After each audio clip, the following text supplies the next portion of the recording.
नमस्कार, आप सभी का स्वागत है यूथ अध्ययन के चैनल पे।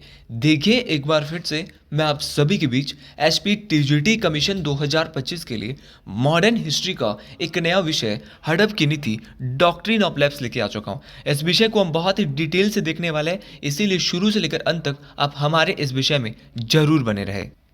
तो 1848 से 1856 ईस्वी का जो काल था, ब्रिटिश काल था। इस समय जो भारत के गवर्नर जनरल थे वो लॉर्ड डलहौजी थे। ये बहुत ही एक सक्रिय प्रशासक थे और इन्होंने युद्धों, कूटनीतियों के माध्यम से जो है वो क्या किया था, भारत के जो राज्य थे, भारतीय राज्यों पर क्या है अधिकार करके ब्रिटिश कंपनी के जो साम्राज्य है उसका बहुत ज़्यादा विस्तार किया था।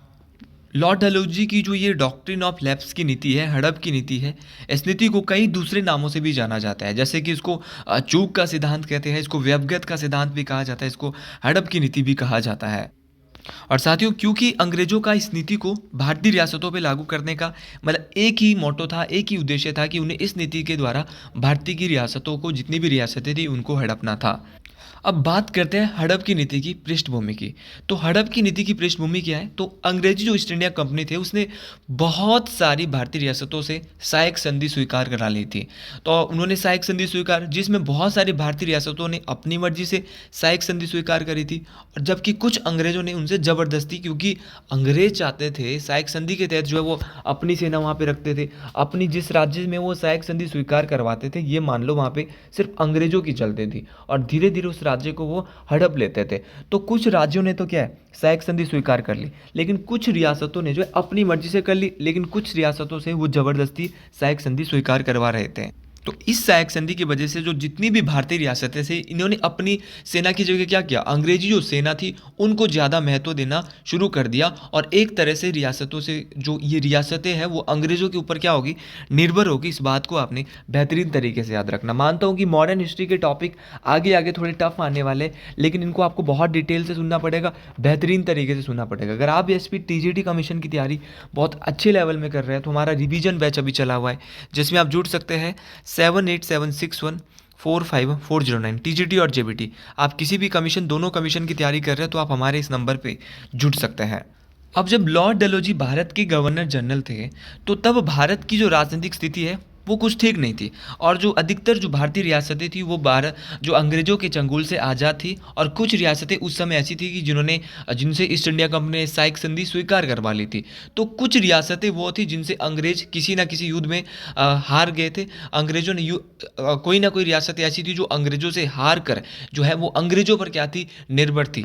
तो ये बात आपको याद रखनी है कि जब लॉर्ड डलहौजी भारत में गवर्नर जनरल थे तब जो भारत की राजनीतिक स्थिति कुछ ऐसी थी कि कुछ भारतीय रियासतें तो अंग्रेजों के चंगुल से आज़ाद थी, वो तो अंग्रेजों के चंगुल में, लेकिन कुछ रियासतों से, कुछ क्या 70% रियासतों से इन्होंने सहायक संधि स्वीकार करवा ली। और जब सहायक संधि स्वीकार करवा ली तो जो उन्हीं रियासतों पे ये जो व्यवगत का सिद्धांत लाना चाहते थे, तो व्यवगत के सिद्धांत के अंतर्गत जो भारतीय रियासतें अंग्रेजों के चंगुल से आज़ाद थी उनको तो छोड़ दिया गया डलहौजी के द्वारा, लेकिन बाकी सभी रियासतों पर यह सिद्धांत लागू करने का अंग्रेजों के द्वारा प्रयास किया गया।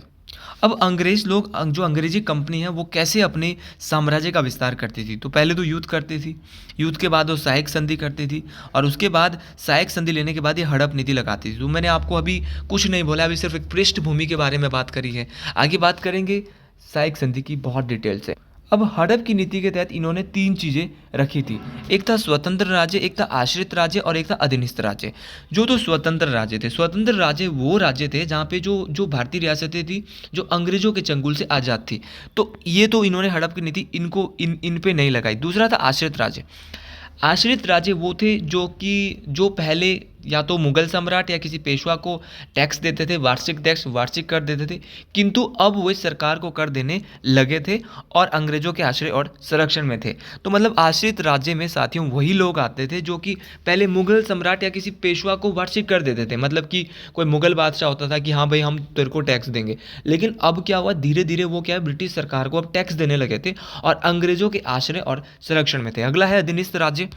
अगर बात करें अधीनस्थ राज्य की, तो अधीनस्थ राज्य राज्य वो थे जिनको ब्रिटिश कंपनी ने बनाया था और जिनको जीतकर ब्रिटिश कंपनी ने पुनः स्थापित किया था। पहले उनको उनके साथ युद्ध लड़ा, उनको हरा दिया, फिर उसका दोबारा से बोला कि हाँ ये राज्य बनाएंगे।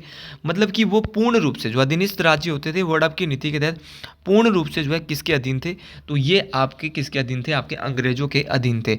जबकि आश्रित राज्य जो वो टैक्स देते थे अंग्रेजों को, अंग्रेजों के संरक्षण में थे, मतलब इन पे भी अंग्रेजों का था।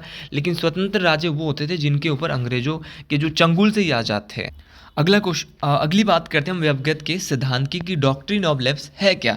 तो भारतीय रियासत में किसी शासक या राजा के बाद अगर कोई उसका मतलब अगला शासक होता था, अगला शासक राजा बनता था, तो वो या तो उसका बेटा बनता था, परंतु यदि उसका कोई संतान ना हो तो उसका किसी दूसरे बच्चे को गोद ले लेता, तब वो गोद लिया हुआ पुत्र राजा बनता था। मतलब ये था कि जो भारतीय रियासतें थी इसमें क्या है, किसी शासक के राजा के बाद मतलब अगर कोई अगला शासक राजा बनता था तो उसका पुत्र ही बनता था, लेकिन अगर उसका पुत्र नहीं है तो वो गोद लेता था संतान को और उस गोद लिए हुए पुत्र को राजा बनाता था।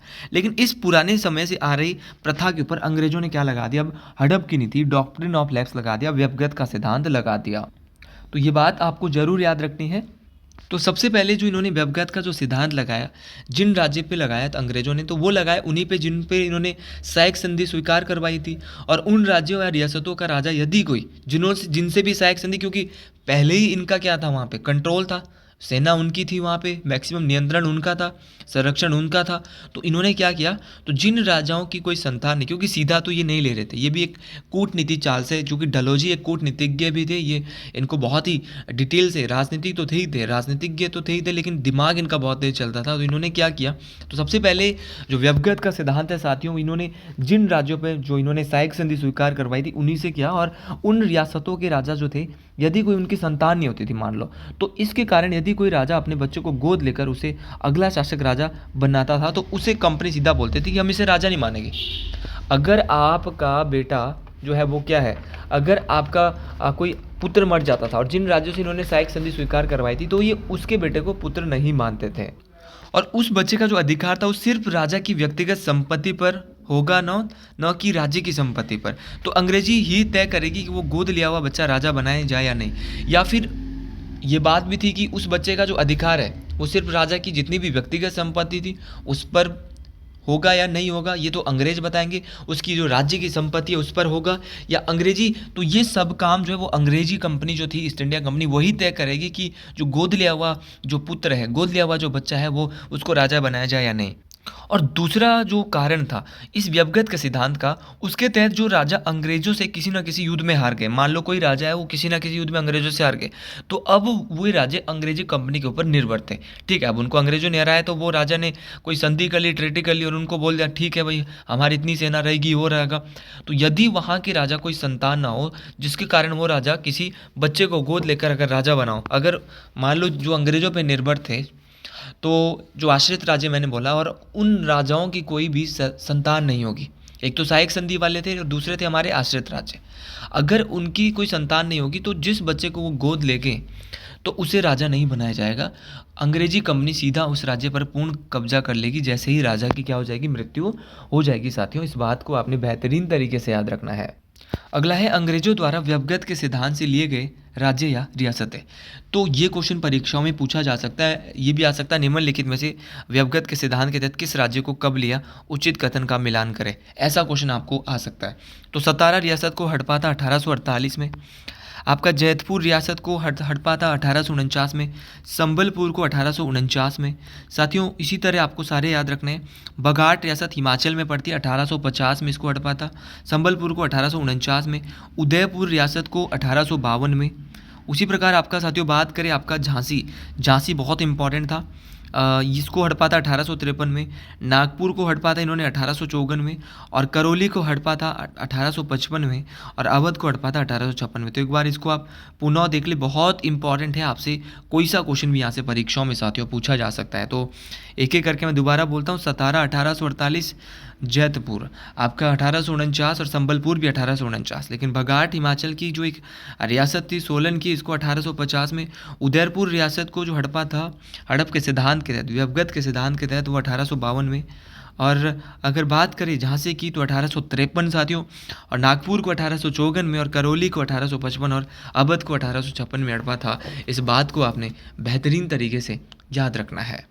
तो सबसे पहले बात करते हैं हड़प की नीति के तहत सतारा रियासत, जो कि मैंने आपको बोला जिसको 1848 में इसको मिलाया गया था। साथियों बहुत ज़्यादा इम्पॉर्टेंट था ये बात। तो यहाँ पर क्या हुआ कि सतारा को 1674 में, जो उस समय जो छत्रपति जो शाहू जी महाराज थे, इसके द्वारा स्थापित की गई थी सतारा रियासत। पर डलहौजी ने क्या किया, इसको हड़प की नीति या व्यवगत के सिद्धांत के तहत 1848 में जो है वो क्या कर दिया, अपनी रियासत में मिला दिया गया। देखिए दोस्तों, अगर बात करें आपका जो ये शाहू जी महाराज थे, इनके द्वारा सतारा रियासत की स्थापना की जाती है, ये क्वेश्चन आ सकता है। लेकिन इसको डॉक्ट्रिन ऑफ लैप्स के तहत कब मिला है, तो बोलेंगे 1848 में मिला है। साथियों आपको ये बात भी याद रखनी है कि 1848 में उस समय जो मराठा साम्राज्य के जो भोसले वंश के राजा थे, शाहजी भोसले, इनका ये क्या कर रहे थे, 1848 के आसपास जो है सतारा रियासत पे शासन कर रहे थे। और जो राजा थे शाहजी भोसले, उनकी कोई संतान न होने के कारण उन्होंने क्या कर दिया, किसी बच्चे को गोद ले लिया कि मैं इसको राजा बनाऊंगा। लेकिन बाद में क्या होगी, शाहजी भोसले की मृत्यु हो गई, और जैसे ही शाहजी भोसले की मृत्यु हुई तो उनके बाद जो अंग्रेजी कंपनी थी, उन्होंने गोद लेने की प्रक्रिया में कोई समस्या बता दी, और ये बोला कि हड़प की नीति के तहत सतारा को हम छीन रहे हैं, और सतारा पर क्या कर लिया, कब्जा कर लिया। और बिल्कुल गलत कर रहे थे। और फिर इस क्षेत्र को अंग्रेजी कंपनी की जो बॉम्बे प्रेसिडेंसी थी, ये बहुत बार क्वेश्चन पूछा जाता है कि सतारा रियासत को जब हड़पा तो वहाँ के राजा कौन थे, तो वहाँ के राजा थे शाहजी भोसले। और इसको हड़प कर जो है वो किस में मिलाया गया, तो इसको हड़प कर अंग्रेजी कंपनी की जो बॉम्बे प्रेसिडेंसी थी उसके अधिकार के अंतर्गत रख दिया गया। साथियों इस बात को आपने बेहतरीन तरीके से याद रखना है। दूसरी हमारी संबलपुर और जैतपुर रियासत, इसको कब हड़पा डलहौजी साहब ने, तो 1849 में। ये क्या किया इन्होंने, उड़ीसा में जो संबलपुर राज्य के जो शासक थे नारायण सिंह, तो याद रखना है जब इसको हड़पा गया तो संबलपुर राज्य की रियासत कौन थे, तो संबलपुर जो रियासत के जो शासक थे वो नारायण सिंह थे। वो निसंतान मर गए, मतलब उनकी कोई संतान नहीं थी। तो ऐसा भी था कि अंग्रेज खुद भी मरवा देते थे, लेकिन तो मृत्यु पूर्व उन्होंने कोई संतान गोद भी नहीं ली। अब जब गोद नहीं ली तो उनकी जो विधवा रानी थी, उन्होंने शासन प्रबंध जो है वो अपने हाथों में ले लिया। किंतु लॉर्ड डलहौजी ने सिंहासन पर रानी के अधिकार को क्या बता दिया, अस्वीकृत कर दिया, और संबलपुर को तथा साथ में इसने क्या कर दिया भाई, बुंदेलखंड में स्थित जैतपुर राज्यों को भी हड़प की नीति के तहत मिला लिया। और ये कब मिला है, तो ये 1849 में मिला है। तो संबलपुर और जैतपुर को कब मिला है, 1849 में। तो याद रखना है भाई, तो कौन वहाँ के राजा थे संबलपुर के उस समय, तो याद रखना है नारायण सिंह थे, निसंतान मर गए। उनकी विधवा रानी ने शासक प्रबंध तो चलाया, लेकिन डलहौजी ने बोला नहीं भाई, ये तो हड़प की नीति के तहत हम हड़प लेंगे, क्योंकि इनका काम ही हड़पना था। अगला था यहाँ पे हिमाचल प्रदेश की बघाट रियासत, और आपकी मध्य प्रदेश की एक उदयपुर रियासत होती थी। 1850 में हिमाचल प्रदेश में स्थित बघाट राज्य को इन्होंने जो है वो, और 1852 में जो मध्य प्रदेश था, 1850 में इन्होंने हिमाचल प्रदेश की बघाट राज्य को, और 1852 में जो मध्य प्रदेश में स्थित जो छोटा उदयपुर रियासत थी या छोटा उदयपुर जो राज्य था, उसके शासकों के क्या हुए, ये दोनों, ना तो बघाट रियासत के ना उदयपुर रियासत के, इन दोनों रियासतों का जो राजा था वो क्या है, निसंतान मर गए। अब निसंतान होने के कारण क्या है, ब्रिटिश साम्राज्य ने क्या बोला, इनको भी हड़प की जो हड़प की नीति के तहत है, डॉक्ट्रिन ऑफ लैप्स के तहत हम अपने साम्राज्य में मिला रहे हैं। अगला है हमारा झांसी। झांसी बहुत ज़्यादा फेमस यहाँ पे हुआ था हड़प की नीति के तहत, और यहाँ से क्वेश्चन भी आता है। लेकिन उससे पहले एक पृष्ठभूमि हमको पढ़नी पड़ेगी। अब 1817 में क्या हुआ था कि पेशवा ने जो है झांसी का जो राज्य है वो ब्रिटिश कंपनी को दे दिया, कि ठीक है हम ब्रिटिश कंपनी को झांसी का राज्य दे रहे हैं। लेकिन कंपनी ने झांसी के राजा रामचंद्र के साथ एक संधि भी की थी कि भाई, एक प्रॉमिस किया था, एक वचन दिया था कि झांसी का जो राज्य है वो रामचंद्र और उसके अधिकारियों का वंशानुगत चलेगा, कि जो रामचंद्र होगा और उसके जो उत्तराधिकारी होंगे उनके बीच वंशानुगत चलेगा। जैसे जैसे उनका वंश आगे बढ़ेगा वैसे वैसे यहाँ पे ये जो है वो शासन चलता रहेगा। परंतु क्या हुआ, 1843 में जो झांसी के राजा थे, राजा गंगाधर राव, इनका क्या हो गया, निधन हो गया। और निधन से पहले दामोदर राव नामक का एक बालक इन्होंने गोद ले लिया था। लेकिन कंपनी ने इसकी स्वीकृति उनको दे भी दी कि चलो ठीक है हम तुमको स्वीकृति दे रहे हैं। अब दामोदर राव जो उनका पुत्र था, ये बात आपको याद रखनी है। किंतु गंगाधर राव की मृत्यु के पश्चात लॉर्ड डलहौजी का यह निर्णय लिया गया कि झांसी का दत्तक पुत्र राज्य का उत्तराधिकारी नहीं हो सकता। इन्होंने पहले ही बोला था इन्होंने बोला हमारी शर्तों के अनुसार तो गोद लिया हुआ पुत्र राजा नहीं होता। तो इन परिस्थितियों में जो झांसी की रानी लक्ष्मीबाई है उन्होंने लॉर्ड डलहौजी के साथ एक संधि याद दिलाई कि भाई तुमने जो हमारे जो वंश के जो बड़े राजा होते थे रामचंद्र, उनका जो है वो क्या है मतलब कि उनसे एक प्रॉमिस किया था, उनसे एक वचन लिया था कि वंशानुगत शासन चलेगा, लेकिन उसने जो है वो क्या है इस घोषणा द्वारा झांसी की कंपनी को राज्य में मिला लिया, है ना। तो ये मतलब इन्होंने सुना नहीं भाई, इन्होंने बात भी करी लेकिन बहुत अत्याचार अंग्रेज भारतीयों पे कर रहे थे, ये बात तो यहाँ पे देखते ही बनती है। अब साथियों इसके बाद इन्होंने क्या किया, जो है हड़प की नीति के तहत नागपुर को अपने साम्राज्य में मिलाया। अब नागपुर के शासक जो आपके राघोजी भोंसले थे उनका देहांत संतान विहीन हो गया, किंतु मृत्यु पूर्व उन्होंने अपनी रानी को यशवंत राव जो थी उनको रानी को यशवंत राव को गोद लेने की अनुमति दे दी कि तुम यशवंत राव का जो एक नाम का बालक है उसको गोद ले लो। लेकिन जो ब्रिटिश कंपनी थी उन्होंने रानी को गोद लेने की स्वीकृति नहीं दी कि हम तुम्हें स्वीकृति नहीं देंगे, क्योंकि उनको तो अपने अंडर इसको करना था। इतना नहीं, उसने नागपुर राज्य को ब्रिटिश राज्य में मिला लिया, और यही नहीं इन्होंने क्या किया, ब्रिटिश कंपनी ने शासक की जो संपत्ति है उसको भी नीलाम करके बेच दी। तो इसी प्रकार इन्होंने नागपुर को भी मिला लिया। तो वो जो राघोजी भोंसले वहाँ के राजा होते थे, जब इन्होंने इसको उनकी जब वो संतान विहीन अवस्था में उनका देहांत हो गया तो उसके बाद इन्होंने इसको भी अपने साम्राज्य में मिला लिया था। इसके बाद है साथियों करौली को इन्होंने मिला 1855 में। तो करौली राज्य राजस्थान में है, और इसको करौली का जो राजा था वो नरसिंह पाल पेशवा इनको टैक्स देता था, लेकिन नरसिंह पाल पेशवा का कोई भी अपना पुत्र नहीं था। अब नरसिंह पाल के जो मरने के डलहौजी ने जो करौली राज्य को जो है हड़प की नीति के तहत डॉक्ट्रिन ऑफ लैप्स के तहत अपने साम्राज्य में मिला लिया, किंतु ब्रिटिश सरकार के जो संचालक थे ने इसके विलय की अनुमति उनको नहीं दी थी, और संचालकों का कहना था कि करौली एक स्वतंत्र और सुरक्षा प्राप्त राज्य था। बाद में इसके विलीनीकरण को निरस्त कर दिया, है ना। तो वो ऐसा कौन सा यहाँ पे रियासत थी जिसको बाद में जो है जिसका विलय जो है हड़प की नीति के तहत किया, लेकिन बाद में इसको जो है वो ब्रिटिश सरकार के जो संचालक थे उन्होंने इस विलय की जो अनुमति नहीं दी और इसको निरस्त कर दिया। तो वो था आपका कौन सा रियासत, तो आपको याद रखना है आपका करौली रियासत थी। साथियों इस बात को आपने बेहतरीन तरीके से याद रखना है। तो ये बात मोस्ट इंपॉर्टेंट है, क्योंकि जो ब्रिटिश सरकार के संचालक थे वो उन्होंने इस विलय की क्या उनको अनुमति नहीं दी। ये संचालक जो कहते थे उनका कहना था कि भाई करौली एक स्वतंत्र और सुरक्षा प्राप्त राज्य था, तो इसका विलीनीकरण को निरस्त कर दिया जाए। इसके बाद है अवध का विलय 1856 में किया गया।